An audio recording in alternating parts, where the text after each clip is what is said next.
finished studying in '96. I went overseas to Hawaii just to go surfing and sort of travel a bit, and 9 years later I came home. So the travel bug bit me, and that's kind of how I discovered my passion for filmmaking and all that. So it was kind of while I was on the road I started taking pictures, and as a filmmaker you always look for something that's kind of new, and it was quite close to home, and Africa was perfect. It's such a diverse, unique place. There's so many amazing waves and cultures and people and just landscapes and scenery to film.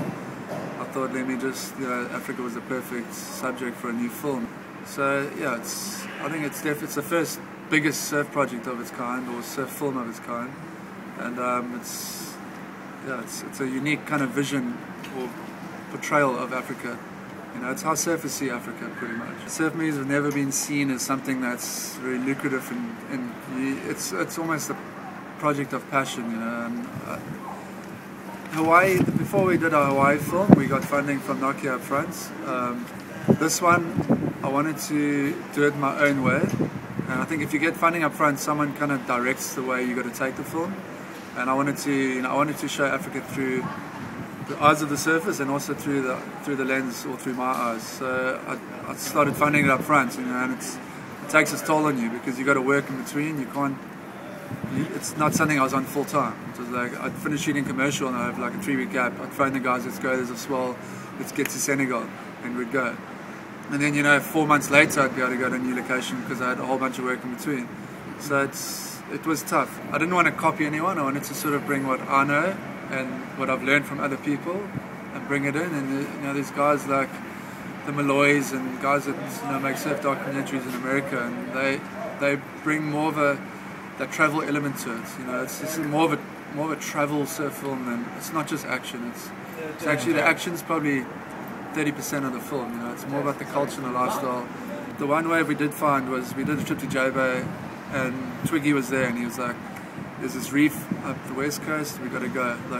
And I just arrived in J Bay with some surfers, and within 6 hours of arriving there, we're in the car driving 18 hours back all the way up the west coast towards the Namibian border to surf this wave, or shoot this wave that Twiggy had found, not found, but he with some other guys that surfed for the first time. And we got there and it was too big and wild, so we just carried on driving and just kept looking down every nook and cranny. And we came around the corner a couple of hours later, and this wave just lit up in front of us, and it's the most incredible wave, and then it's in the film, and it was just the two of them, him and Andrew Langer, just surfing this wave by themselves. And yeah, that was the one discovery in the film, that we'd known no one had surfed before, and that's one of those moments that as a filmmaker you dream of. You go into one place, you end up 18 hours in the next direction and discovering a new wave. We're actually leaving tomorrow. We're starting a roadshow. We've done the premieres in Cape Town. The first premiere at Trinity was incredible. We had probably 800 plus people there. And we're off to Mossel Bay tomorrow, where we'll start the roadshow. 7 days, 7 premieres, and we're going to shoot surfing in between, and all the way to Durban. So we've got Mossel Bay, next night's Plet, Jeffreys Bay, Port Elizabeth, Port Alfred, East London, 2 days through the Transkei, and then we're in Durban to end off on the 7th of March. So we're going to be in pretty much all the surf towns between Cape Town and Durban. So come check it out. I hope that it's going to inspire people to get out there and go explore your backyard. Instead of always you've got to go overseas, you've got to go here, you've got to go there. Just step out of your back door or front door and just look around and go and see in Africa. And that's what we did.